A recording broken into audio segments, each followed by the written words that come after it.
Food waste is America's one of the biggest problems. We kind of associate food waste or hunger to be associated with third world countries. It doesn't really happen in our backyard. It doesn't happen in America, but it's just as dominant here in America. In Texas alone, 1 in 7 families are food insecure, which means they don't know where their next meals are coming from.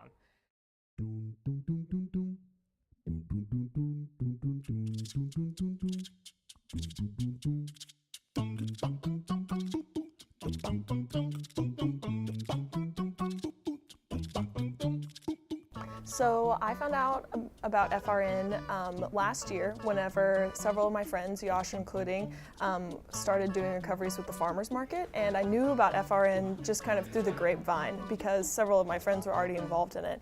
But the thing that really got my attention was that they wanted to go to the farmers market, which happens on Saturday morning.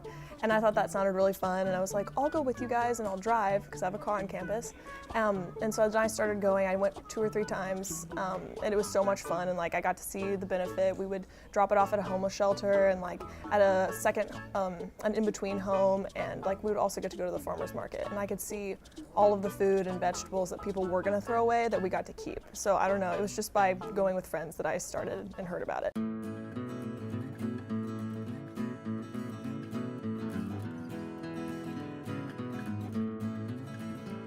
Garrett, who's actually leaving right behind the camera here, he owns the farm. Garrett, say hi real quick. Come in and pop in and let them see you. That's Garrett. Garrett Gunderman. So Gunderman Acres. He's out in Wharton County. He's got several different tracts of land. I think he farms something like 500 acres. And I guess about 4 years ago, his wife was pregnant and they needed some help up here, and that's how I met him. I used to buy from him, and I've been here ever since, just helping him out. Well, one of the things about local that you don't see in the grocery store, grocery stores, they're gonna pick through and get all the really pretty stuff. That's what the customers want.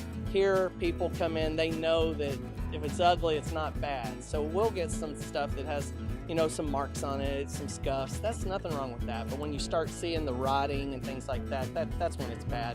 But we take a lot of pride in just putting out stuff that's sellable. And if it's not, we'll pull it to the side, set it down, and if it's too bad to give to the kids at U of H to give out to the shelters, we'll just take it home and compost it. It's great for it to get back into the earth. Or we also have some pigs that we feed a lot of our compost to. I'm originally from West Texas, but I moved out to work at Dos Brisas, the Inn at Dos Brisas. We have basically 300 acres. We do a 5-star inn that has a restaurant on property. So we grow a lot of food for that. I'm the farmer in residence there. I live on property, grow baby greens, and help out in the field and greenhouse and stuff like that. Supporting local food is a big deal. I mean, you come out here and you can learn what's actually in season, and I think if we would eat seasonally, that would help a lot with the environment. Not having to ship food from Canada or Brazil, here just to get stuff out of season. So, and not every piece of produce isn't perfect or pretty, but in the grocery store you do see that, and that's because they throw away everything that's been bitten by a bug or if a cucumber's not shaped right, it's waste to them because it's not eye appealing, but it's still edible food.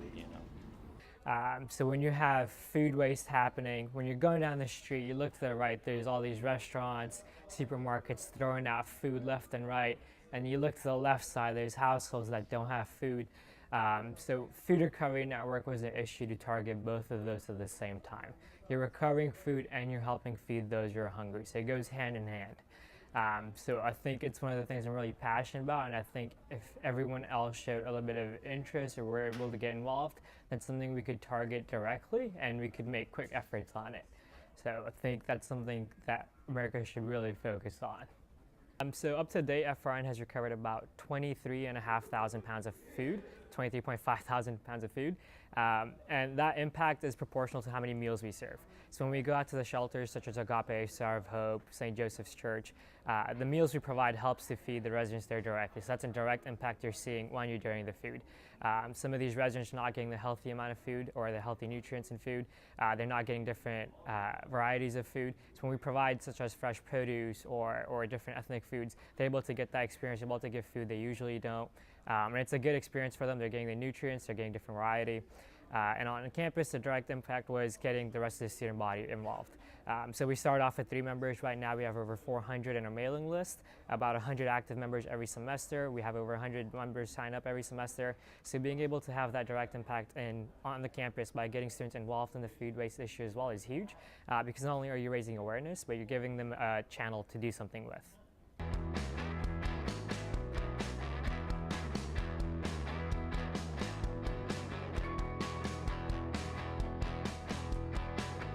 So I joined this organization because it's one of those organizations on campus that definitely makes a difference. Like, we actually go out and do something. It's really tangible too. Like, you can see the people you're giving the food to, and like, for what it does, it's like a little bit of effort and it goes a long way. Like, yeah, like, it's definitely worth it. You get to give someone a meal. On Thursday, October 27th, we had 15 students, all in the 8th grade, and some faculty from Emery Weiner Middle School come to UH. We talked about some of what the students themselves can do to limit their waste and their global footprint. So we had a group come here through FRN to learn about food waste in our community and what we can do about it.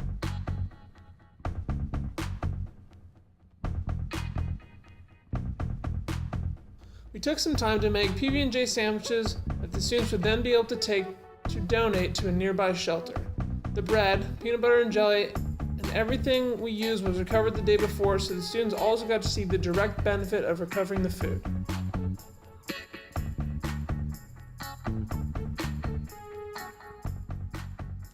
Campus Kitchens is a national organization that partners with universities and in one common goal to end food waste. And what they do is student leaders on each campus partner with dining services, and they do what they can to reduce food waste on campus by taking the food that would have gone to waste and making it into nutritious meals for people who are suffering through food insecurity. I am Naina Security, and I'm a junior in computer science at the University of Houston. Today, as a part of Campus Kitchen, I'm here for Serving Saturday, which we do every single Saturday, where we come out to a New Hope community and we serve food that we recover from either Moody Dining Hall or Cougar Woods Dining Hall. So before I started college, I applied to the Bonner Leaders Program at the University of Houston, and I got accepted, which was really cool. And I started a project along with my roommate, who's the project head, Brenda Penmetza, and 2 other freshmen when we were a freshman, and a senior who has graduated already. And we started the project together in 2014, fall, and it launched with our first food recovery in the fall of 2015, and now we are exactly a year into recovering food from Moody Dining Hall in Cougar Woods, and we donate food, or we recover food and we bring it over to New Hope housing locations at Canal, Perry, and Brace Crossing. Alright, for everybody that's a part of Campus Kitchen, it really gives us a sense of purpose. Like, we can see how we're helping these people. We talk to them face to face. In fact, a person I just interviewed told me that us doing this gives him the motivation to get up every day, and that in of it itself is just amazing. There was this one time that I was on a Serving Saturday, and I sat down with the women because while we do Serving Saturdays, it's also a goal for us to also interact with the residents and eat with them and have the same meal as them and talk to them about their life and what they're doing this weekend and etc. Just so that we also build a relationship with them and we're not just coming by, dropping off food and then leaving. And so this one conversation I had with this woman, she was telling me about how we really help them out in terms of their weekly need for food, because the residents at New Hope they live here permanently, and so while they are on a limited income though, so the food that we bring over really does help them in terms of saving money elsewhere that they can spend on developing themselves. And New Hope also provides them with a bunch of career skills workshops and etc. So the food that we recover from the dining halls, we want to make sure that we bring over nutritious meals for the residents at New Hope. So we want to make sure that there's a lot of veggies, there's protein, and not just a lot of carbohydrates. But we do want to make sure it's well balanced. Honestly, the amount of food we recover per recovery is really dependent on how much food is available to us that day, because it all depends on how much food the students eat and how much is left over for the students eating. But we've had ranges from anywhere from not that much food, like about maybe 30-something pounds, to over 100 pounds. We've had quite a few recoveries that have passed 100 pounds. It feels like a big task that, you may not be able to make a dent in if you're just one person, but I would want to encourage people that you can make a difference. And whether that's joining FRN or another organization or just not throwing away something that someone else could use, then you can do that.